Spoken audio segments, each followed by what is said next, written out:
شروع اللہ کا نام لے کر جو بڑا مہربان نہایت رحم والا ہے۔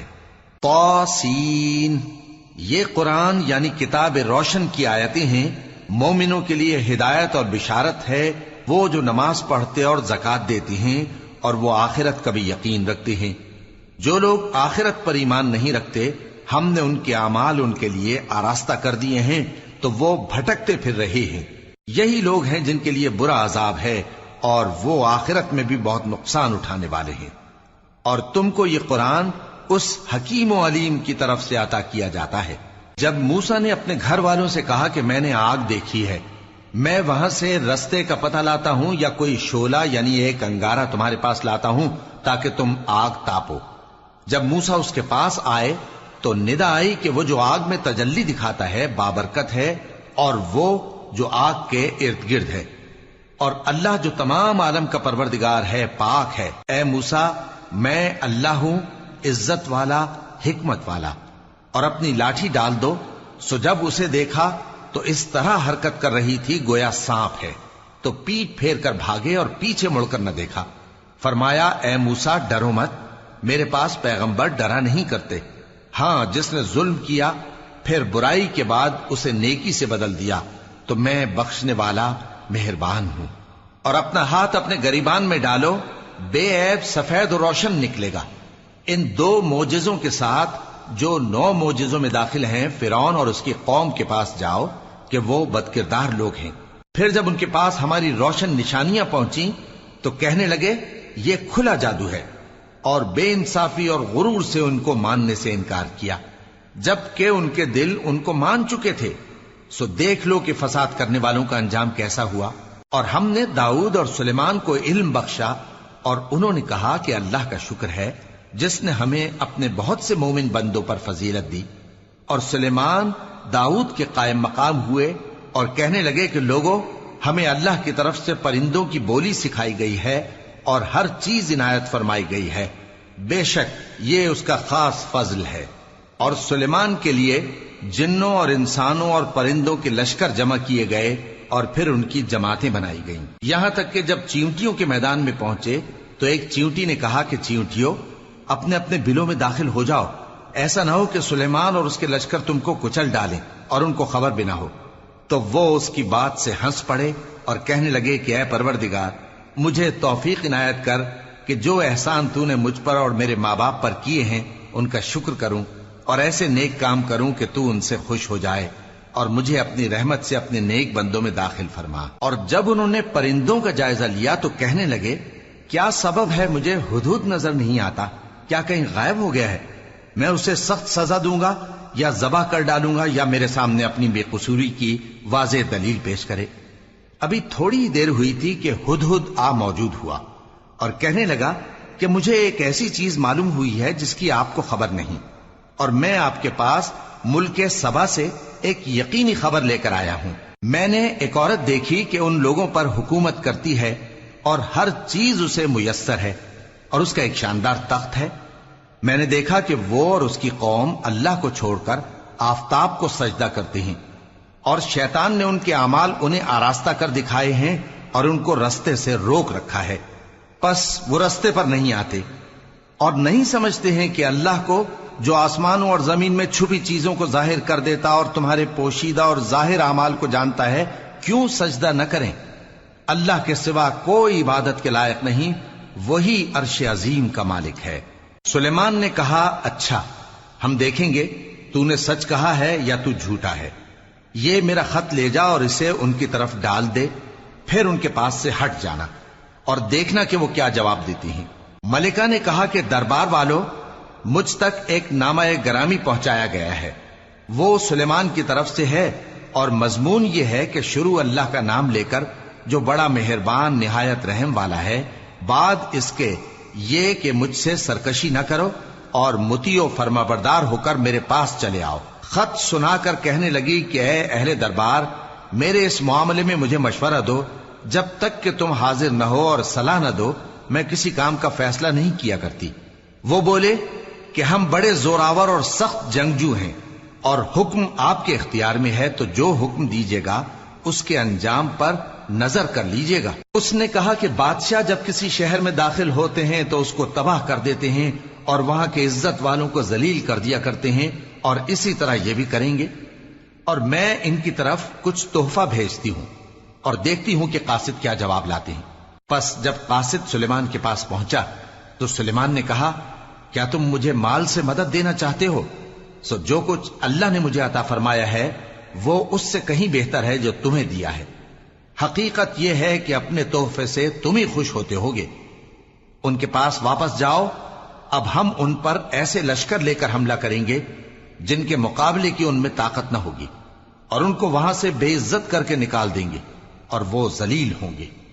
سلیمان نے کہا کہ اے دربار والو، کوئی تم میں ایسا ہے کہ قبل اس کے کہ وہ لوگ فرما بردار ہو کر ہمارے پاس آئیں، ملکہ کا تخت میرے پاس لے آئے؟ جنات میں سے ایک قوی ہیکل جن نے کہا کہ قبل اس کے کہ آپ اپنی جگہ سے اٹھیں میں اس کو آپ کے پاس لا حاضر کرتا ہوں، اور مجھے اس پر قدرت بھی حاصل ہے اور امانت دار بھی ہوں۔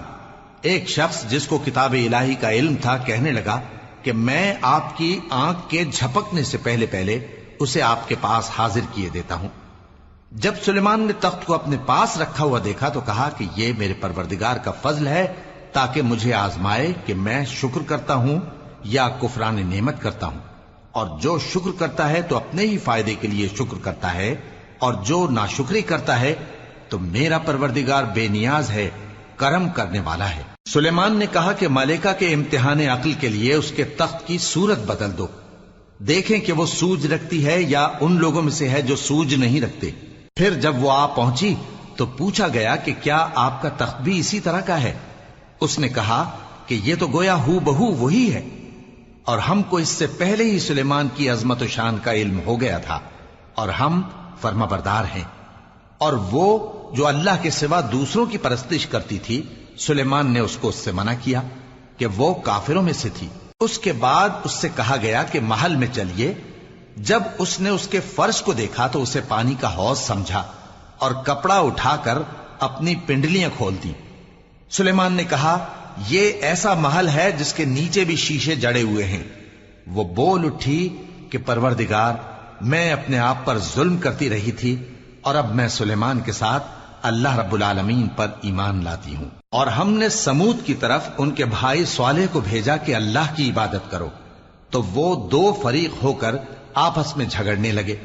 صالح نے کہا کہ اے قوم، تم بھلائی سے پہلے برائی کے لیے کیوں جلدی کرتے ہو، اور اللہ سے بخشش کیوں نہیں مانگتے تاکہ تم پر رحم کیا جائے؟ وہ کہنے لگے کہ تم اور تمہارے ساتھی ہمارے لیے برا شگون ہیں۔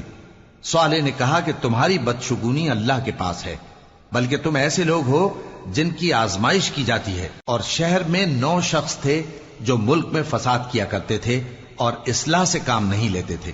کہنے لگے کہ اللہ کی قسم کھاؤ کہ ہم رات کو اس پر اور اس کے گھر والوں پر شبخون ماریں گے، پھر اس کے وارثوں سے کہہ دیں گے کہ ہم تو اس کے گھر والوں کے موقع ہلاکت پر تھے ہی نہیں، اور ہم سچ کہتے ہیں۔ اور وہ ایک چال چلے، اور ہم نے بھی ایک تدبیر کی، اور ان کو کچھ خبر نہ ہوئی۔ تو دیکھ لو کہ ان کی چال کا انجام کیسا ہوا۔ ہم نے ان کو اور ان کی قوم سب کو ہلاک کر ڈالا۔ اب ان کے یہ گھر ان کے ظلم کے سبب تلپٹ پڑے ہیں۔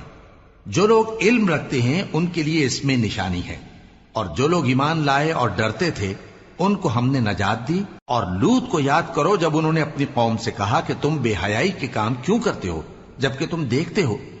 کیا تم عورتوں کو چھوڑ کر لذت حاصل کرنے کے لیے مردوں کی طرف مائل ہوتے ہو؟ حقیقت یہ ہے کہ تم احمق لوگ ہو۔ تو ان کی قوم کے لوگ بولے تو یہ بولے، اور اس کے سوا ان کا کچھ جواب نہ تھا کہ لوط کے گھر والوں کو اپنے شہر سے نکال دو، یہ لوگ پاک بننا چاہتے ہیں۔ تو ہم نے ان کو اور ان کے گھر والوں کو نجات دی، مگر ان کی بیوی کہ اس کی نسبت ہم نے مقرر کر رکھا تھا کہ وہ پیچھے رہنے والوں میں ہوگی۔ اور ہم نے ان پر مے برسایا، سو جو مے ان لوگوں پر برسا جن کو متنبع کر دیا گیا تھا برا تھا۔ کہہ دو کہ سب تعریف اللہ ہی کے لیے ہے، اور اس کے ان بندوں پر سلام ہے جس کو اس نے منتخب فرمایا۔ بھلا اللہ بہتر ہے یا وہ جن کو یہ اس کا شریک بناتے ہیں؟ بھلا کس نے آسمانوں اور زمین کو پیدا کیا، اور کس نے تمہارے لیے آسمان سے پانی برسایا؟ پھر ہم نے اس سے سرسبز باغ اگائے تمہارا کام تو نہ تھا کہ تم ان کے درختوں کو اگاتے، تو کیا اللہ کے ساتھ کوئی اور بھی معبود ہے؟ ہرگز نہیں، بلکہ یہ لوگ رستے سے الگ ہو رہے ہیں۔ بھلا کس نے زمین کو قرارگاہ بنایا اور اس کے بیچ نہریں بنائیں اور اس کے لیے پہاڑ بنائے، اور کس نے دو دریاؤں کے بیچ اوٹ بنائی؟ یہ سب کچھ اللہ نے بنایا، تو کیا اللہ کے ساتھ کوئی اور معبود بھی ہے؟ ہرگز نہیں، بلکہ ان میں اکثر علم نہیں رکھتے۔ بھلا کون بے قرار کی التجا قبول کرتا ہے جب وہ اس سے دعا کرتا ہے، اور کون اس کی تکلیف کو دور کرتا ہے، اور کون تم کو زمین میں اگلوں کا جانشین بناتا ہے؟ یہ سب کچھ اللہ کرتا ہے، تو کیا اللہ کے ساتھ کوئی اور معبود بھی ہے؟ ہرگز نہیں، مگر تم بہت کم غور کرتے ہو۔ بھلا کون تم کو جنگل اور دریا کے اندھیروں میں رستہ بتاتا، اور کون ہواؤں کو اپنی رحمت کے آگے خوشخبری بنا کر بھیجتا ہے؟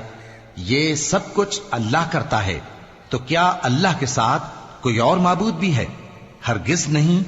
یہ لوگ جو شرک کرتے ہیں، اللہ کی شان اس سے بلند ہے۔ بھلا کون خلقت کو پہلی بار پیدا کرتا پھر اس کو دوبارہ پیدا کرے گا؟ اور کون تم کو آسمان اور زمین سے رزق دیتا ہے؟ یہ سب کچھ اللہ کرتا ہے، تو کیا اللہ کے ساتھ کوئی اور معبود بھی ہے؟ ہرگز نہیں۔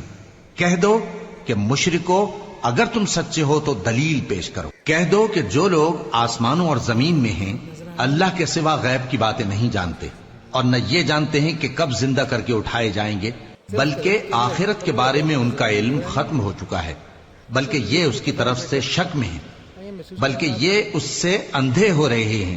اور جو لوگ کافر ہیں کہتے ہیں کہ جب ہم اور ہمارے باپ دادا مٹی ہو جائیں گے تو کیا ہم پھر قبروں سے نکالے جائیں گے؟ یہ وعدہ ہم سے اور ہمارے باپ دادا سے پہلے سے ہوتا چلا آیا ہے، کہاں کا اٹھنا اور کیسی قیامت؟ یہ تو صرف پہلے لوگوں کی کہانیاں ہیں۔ کہہ دو کہ ملک میں چلو پھرو، پھر دیکھو کہ گناہگاروں کا انجام کیا ہوا ہے، اور ان کے حال پر غم نہ کرنا، اور نہ ان چالوں سے جو یہ کر رہے ہیں تنگ دل ہونا۔ اور کہتے ہیں کہ اگر تم سچے ہو تو یہ وعدہ کب پورا ہوگا؟ کہہ دو کہ جس عذاب کے لیے تم جلدی کر رہے ہو شاید اس میں سے کچھ تمہارے نزدیک آ پہنچا ہو، اور تمہارا پروردگار تو لوگوں پر فضل کرنے والا ہے، لیکن ان میں سے اکثر شکر نہیں کرتے۔ اور جو باتیں ان کے سینوں میں پوشیدہ ہوتی ہیں اور جو کام وہ ظاہر کرتے ہیں، تمہارا پروردگار ان سب کو جانتا ہے۔ اور آسمانوں اور زمین میں کوئی پوشیدہ چیز نہیں ہے مگر یہ کہ وہ ایک کتاب روشن میں لکھی ہوئی ہے۔ بے شک یہ قرآن بنی اسرائیل کے سامنے اکثر باتیں جن میں وہ اختلاف کرتے ہیں بیان کر دیتا ہے، اور بے شک یہ مومنوں کے لیے ہدایت اور رحمت ہے۔ تمہارا پروردگار قیامت کے روز ان میں اپنے حکم سے فیصلہ کر دے گا، اور وہ غالب ہے، علم والا ہے۔ تو اللہ پر بھروسہ رکھو، تم تو صاف حق پر ہو۔ کچھ شک نہیں کہ تم مردوں کو بات نہیں سنا سکتے، اور نہ بہروں کو جبکہ وہ پیٹ پھیر لیں آواز سنا سکتے ہو، اور نہ اندھوں کو گمراہی سے نکال کر رستہ دکھا سکتے ہو۔ تم تو انہی کو سنا سکتے ہو جو ہماری آیتوں پر ایمان لاتے ہیں، پھر وہ فرما بردار ہو جاتے ہیں، اور جب ان کے بارے میں عذاب کا وعدہ پورا ہوگا تو ہم ان کے لیے زمین میں سے ایک جانور نکالیں گے جو ان سے باتیں کرے گا۔ یہ ہم اس لیے کریں گے کہ لوگ ہماری آیتوں پر ایمان نہیں لاتے تھے، اور جس روز ہم ہر امت میں سے ایک بڑے گروہ کو جمع کریں گے جو ہماری آیتوں کی تکذیب کرتے تھے، پھر ان کی جماعت بندی کی جائے گی، یہاں تک کہ جب سب آ جائیں گے تو اللہ فرمائے گا کہ کیا تم نے میری آیتوں کو جھٹلا دیا تھا، حالانکہ تم نے اپنے علم سے ان کا احاطہ تو کیا ہی نہ تھا؟ بھلا تم کیا کرتے رہتے تھے؟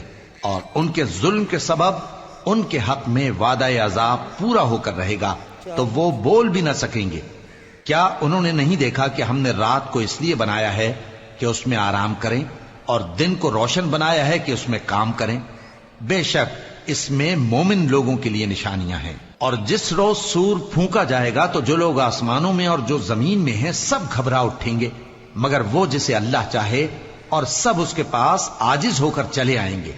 اور تم پہاڑوں کو دیکھتے ہو تو خیال کرتے ہو کہ مضبوط جمے ہوئے ہیں، مگر وہ اس روز اس طرح اڑتے پھریں گے جیسے بادل۔ یہ اللہ کی کاریگری ہے جس نے ہر چیز کو مضبوط بنایا، بے شک وہ تمہارے سب افعال سے باخبر ہے۔ جو شخص نیکی لے کر آئے گا تو اس کے لیے اس سے بہتر بدلہ تیار ہے، اور ایسے لوگ اس روز گھبراہٹ سے بے خوف ہوں گے، اور جو برائی لے کر آئے گا تو ایسے لوگ